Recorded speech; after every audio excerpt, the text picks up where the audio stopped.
Hello, welcome to this week's journal entry. If you have gotten to the point in your life where you want to journal, usually it comes down to one of these two things. One, you want to create a better daily habit, healthier routines for yourself, right? Or you've got a lot of ish going on in your life. And you know who you are if this is you. I am here for the ish. I started journaling during the ish. I started journaling on December 17th of 2020 for real journaling, not just like gratitude journaling. And that was when I was in 2 months in as a brand new mom. I was living in a state with no family, no friends. And my husband at the time was working full time. So I was all alone at home with my baby, running a business that I was just feeling disconnected from. It was 2020, so enough said.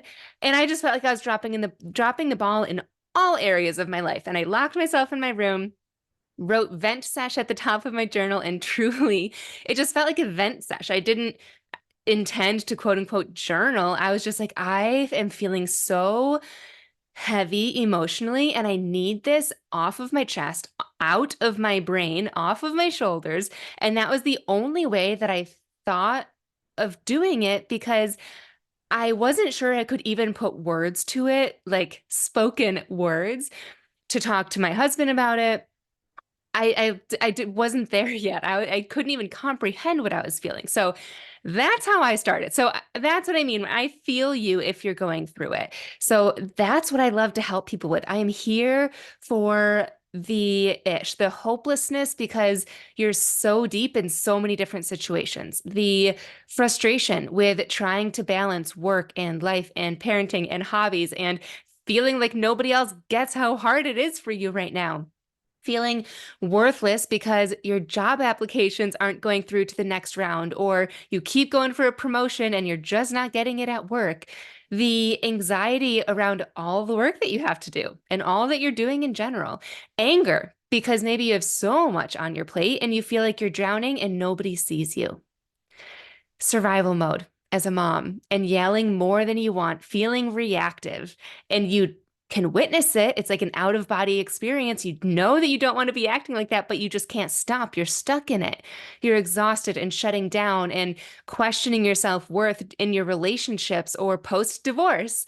And you just feel stuck and like you have no way out. But even if you did, you have no direction. You don't know where to go.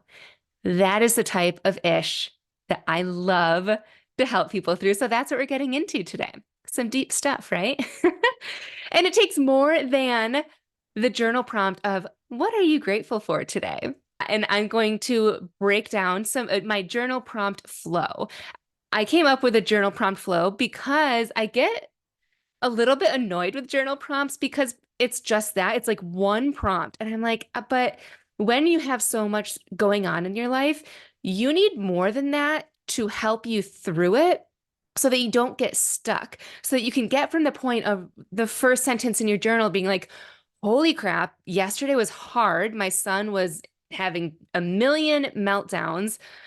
Like it was just really hard. How do you get from that to a place of feeling like okay about it?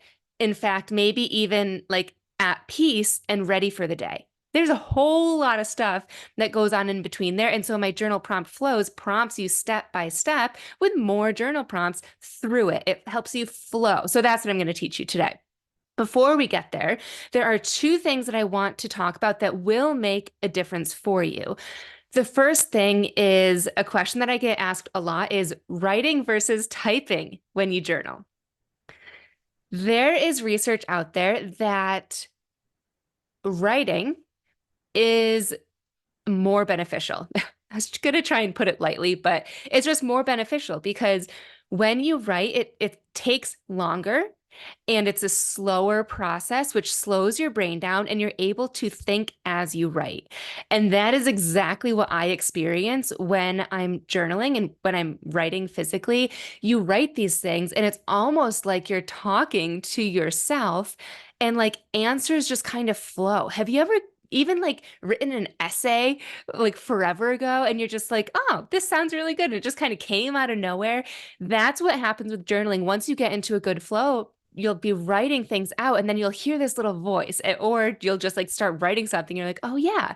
And so that is the benefit of writing, is it slows you down. Also, we just live in such a busy world. How nice would it be to slow down, to take a breath, and to have journaling be that time for you? With all of this being said, some people don't like to write. Some people cannot write. Some people have a lot on their mind. And I actually do suggest typing for those people who can't write or who truly just do not like to write. Somebody came to me that said after she writes like one sentence, her hand starts to cramp. If that's you, go ahead and type. But what we're doing today is what I call an emotional brain dump, where you've got a lot on your mind, right? And especially if this is your first time journaling, I usually recommend typing because you can type so much faster than you write. And oftentimes you have so much on your brain that if you are writing, at least for me, I will sometimes forget what I even wanted to say, what I even wanted to write down. But I'm like, oh, crap, that was important. I do want to work through that. But what was it? Because I was writing so slow, and I just hope that it pops in my mind again. So I do recommend typing if you've got a lot, which is usually your very first entry. Or I typed a lot during my divorce. I There's a lot of instances where I was just like, I needed to vent. And so I just typed. So you do you, just wanted to throw that out there.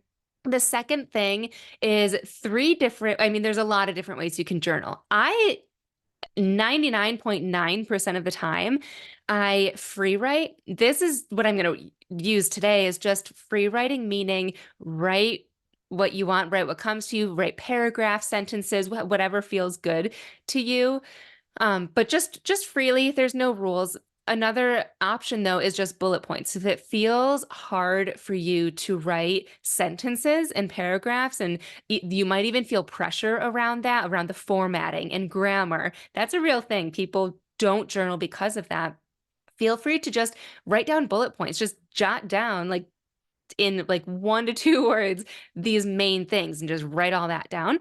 The other form that I really like is letter writing. So this is another really good one that I also used during my divorce and when I had a lot on my mind, especially if I was frustrated with somebody. I would write a letter to them that I would never send because I was very brutally honest. But I would write a letter to them. I've also written letters to myself, like to my past self, to my future self. And this is really effective because it gets you to think in a different perspective. So you could always, I would not recommend that for today, but just keep it in your back pocket for the next time. It's a good one. Okay, let's jump into our journal prompt flow. I am assuming that you are driving or at work or doing the dishes. So all of these will be in the show notes. So circle back to the show notes. You can take a screenshot and then do them when you start to journal. I'm going to go through 6 different journal prompts, and it is a flow, meaning ideally you start with prompt number 1 and flow through all 6. But if one does not apply to you, just skip it and go to the next one. If that also doesn't apply, skip it and go to the next one. They're meant to build on one another, but I'm well aware that without speaking to you, I don't know everybody's situation and it might not apply. Okay, jumping in. Number 1. Think about all the different areas of your life and just start writing. So kind of go through the Rolodex in your brain and think about like your relationships. And by relationships, I mean like your partner, your family, coworkers, all the people, work, hobbies, parenting. Think about all the different concepts and areas of your life and of who you are, and just write down the things that come to you. You don't have to write about everything if there's nothing happening in that area, but just start writing what comes to you. Once you do that emotional brain dump of all of the things in your life, pick out just one thing that you want to work through and focus on that for the remainder of these prompts. Once you do that, maybe the next time that you journal, go back to that master list that you have now and pick something else and then go through that. Okay. So moving on to prompt number 2. Why do these areas of your life feel heavy right now? And you can switch out that word heavy to however it feels for you. So, why do these areas of your life feel impactful for you right now? Next, have they always felt this way? If not, when did it start? And even if it did, kind of go back. If it has always felt this way, meaning since you were a child, then I would explore growing up. Growing up, did your parents feel this way? Like, where did you adopt this from? I'm going to add that in. That's a good one. So if it has always felt this way, go way back. Is this something that you learned from your parents potentially or somebody else in your life when you were younger? If it has not always felt this way, when did you start feeling this way? Can you pinpoint that time? Next, if this has been a situation that's been going on a while, could it be benefiting you by staying this way? This is a juicy one, so I'm going to read it again and give 2 examples. Don't hate the messenger also when I give these examples. You're going to hate me at first and then you're going to love me because you're going to be like, oh, whoa. Could this situation be benefiting you by staying this way, by continuing to have this situation happen, by keeping this like lingering and not working through it? For example, if you've had money issues for 10 years, let's say, is it benefiting you to stay at your current income level, even if it's lower than you want? Because if you became wealthier, your family and friends would think differently of you and you feel like you would lose love. And so you're benefiting because you're staying connected with them, even though it's not the income level that you want. Here's a kicker. And I know that a lot of the moms that listen will feel this. If you've had kids for a while, 10 years, let's say, and you've been in survival mode for every single one of those years, could it be benefiting you because survival mode makes you think you're a good mom by doing a lot? And then right after this, is it true? So if you do feel this benefit or ask this question, you're like, oh, damn, maybe, then you can ask, but is it true? Is it true that by being in survival mode, because you have so much going on, means that you're a good mom? And just explore that. Is it true that by staying at your income level and keeping the relationships that you have right now, is it true that if you did have more money, you would lose those relationships?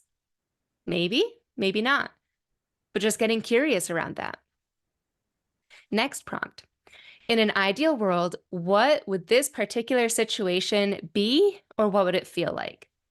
And lastly, what can I do to inch closer to that? And I want you to think granular, think small. And when I come up with these actions, I try and think of these words. Can I do something? Can I plan something? And if I can plan something, break it down. I like to use this example just because I feel like it opened my eyes and it opens other people's eyes. Maybe what I can do to inch closer to my ideal situation is have a conversation. So I can plan to have a conversation with somebody, but I can break that down by pinpointing when I want to have that conversation, outlining my main key points that I want to make during that conversation, because I know damn well in the middle of it, I'm going to forget what I even wanted to say. And then once I get to the end of it, and also plan out how I'm going to ask that person. Am I going to get the balls and like ask in person? Am I going to text them? Am I going to write them an email? How is it going to go down? Another question is think short term and long term. So is there something that you can do today, this week, this month?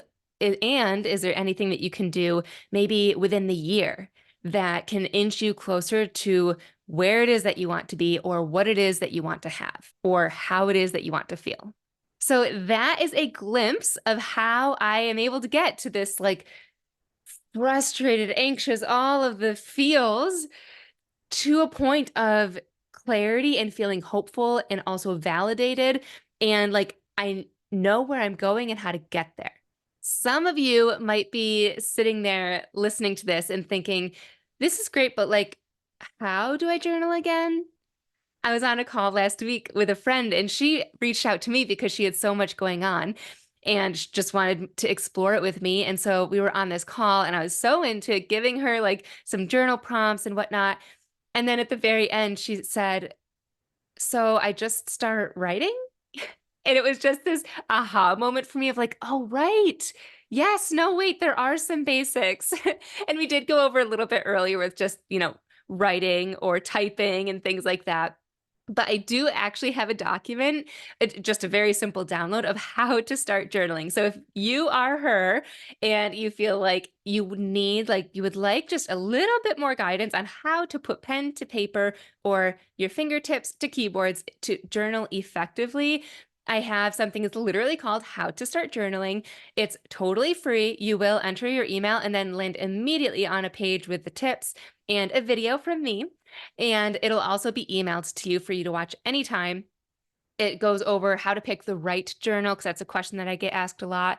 Boundaries, like how long your journal entries should be.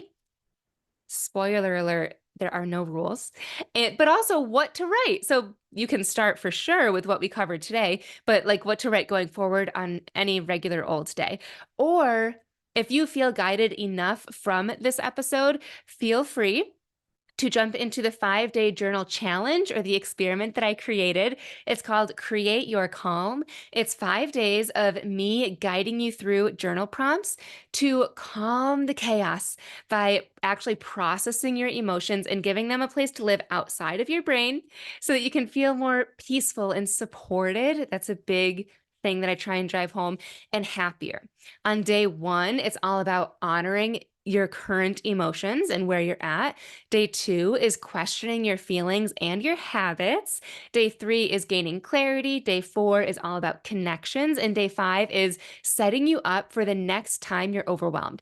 Something that I love to share is after you work with me, I would love for you to never have to work with me again because you know how to journal. You know the flow and you feel confident enough to continue doing it all on your own. So I will add the link in the show notes to the How to Start guide as well as the 5-day Create Your Calm challenge. If you are in the middle of your own ish, know that it is valid. You are valid. Your feelings are valid. I feel you. I am here for you. Feel free to reach out to me anytime at samantha.s.says on Instagram or by email, hello@samantha-says.com. I would love to hear your stories, hear from you, hear about what you're going through, and just love on you a little bit. Have a great day.